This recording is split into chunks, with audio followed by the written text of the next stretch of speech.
For in the name of Taku Te Whirus. Tēnā koe te pika. To the Minister for Māori Development, does he believe the Waitangi Tribunal plays a critical role in holding the government accountable for its actions or omissions that breach Te Tiriti o Waitangi?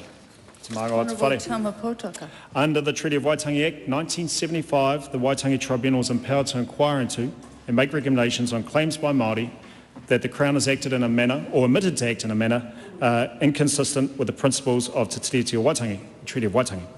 As an independent commission of inquiry, the Tribunal provides a platform for claims to be heard, ensures historical and contemporary grievances are examined, and offers recommendations that help guide the Crown in upholding its treaty obligations. As such, I disagree with the members' characterisation of the Waitangi Tribunal as holding the government accountable. Supplementary. Does he agree with the late Moana Jackson, one of the most profound contemporary contributors to Tiriti understanding, that the treaty is to be honoured, not settled? And if so, does he agree that the Tribunal's work must be ongoing and, for the sake of clarity for the nation, have its power strengthened, not diminished? It's māngai te whare. I absolutely agree with the sentiment that the Crown and the government and actually everyone in this House needs to ensure that historical treaty claims and grievances are resolved and settled. And that's why I want to mihi to Minister Goldsmith, who led the settlement of Te Koro Wai o Wainuiarua claims today through legislation. Pātai anō. Is it appropriate that New Zealand First are leading a government review of the function and purpose of the Waitangi Tribunal, given their senior ministers have been publicly hostile towards the role of the tribunal, which already has limited powers? Point of order, Right Honourable Winston Peters. Ministers in this House are not responsible for individual party policies, and that member should know that. And if he spent more time here and learnt the standing orders, he would not have asked the question in the first place. Is this a new point of order, or are you responding to the point of order? Responding to the point of order. 1975 clarifies the whole idea of supplementary questions is to make a range of political statements about an issue, not to sit there and qualify New Zealand First's response. So what was the supplementary question? So the Minister is not responsible for New Zealand First unless it's a government review. And then the Minister, if it's been decided by government, the Minister is responsible, but he's not responsible for a New Zealand First position. So speaking to the point of order?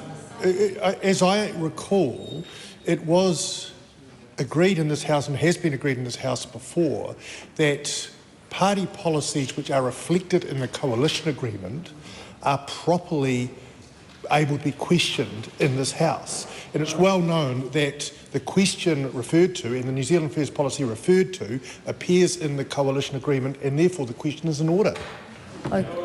Well, thank you. I'll ask Taku Te Whirus to ask that same question again. And if that's the case, and I'll take Dr. Duncan Webb's word for it, that we'll take the question. Thank you. Tēnā koe te pika. Is it appropriate that New Zealand First are leading a government review of the function and purpose of the Waitangi Tribunal, given their senior ministers have been publicly hostile towards the role of the tribunal, which already has limited powers as it is? He te māngai o te whare. The review of the Waitangi Tribunal that's articulated and set out in the coalition arrangement between New Zealand First and National is one that will be undertaken in due course. As to the allocation of responsibilities in regards to that review, that's something that the member clearly knows more about than I do. Pātai anō? Yes, you've got one more. You got this. Tēnā, ka pai. What is he doing to uphold the Tribunal's recommendation that this government abandon its coalition policy to review and potentially remove treaty clauses from 28 pieces of legislation as promoted by Matua Shane and Korowini? Point of order, Right Honourable Winston Peters. With great respect, the member cannot come and have contempt for the procedures of this House or the plain and common sense and manners that are required. That conclusion of his question should have ruled his question out straight away.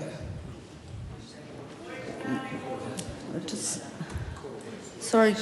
Oh, look, apartheid. Sorry, what? You're speaking to the point of order, Stuart Smith. In that question, the member referred to someone not by their proper name, and it's quite disrespectful.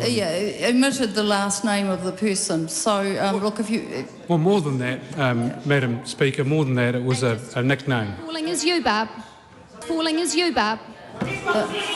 Look, I understand the rules of this House are that we call people by their first and last name and give them their proper titles. I don't think this member is the first person that has actually broken that rule. Falling is you, Barb. Falling is you, Barb. I'm going to give that member a chance to answer that question. Use the correct title for the member that he or the correct name of the person he's referring to. Tēnā koe. What is he doing? Back to the Minister. What is he doing to uphold the Tribunal's recommendation that this government abandon its coalition policy to review and potentially remove treaty clauses from 28 pieces of legislation as promoted by New Zealand First? E te maunga o te whare, we have received a number of recommendations from the Waitangi Tribunal as ministers over the last 15 months, and those matters remain for active review.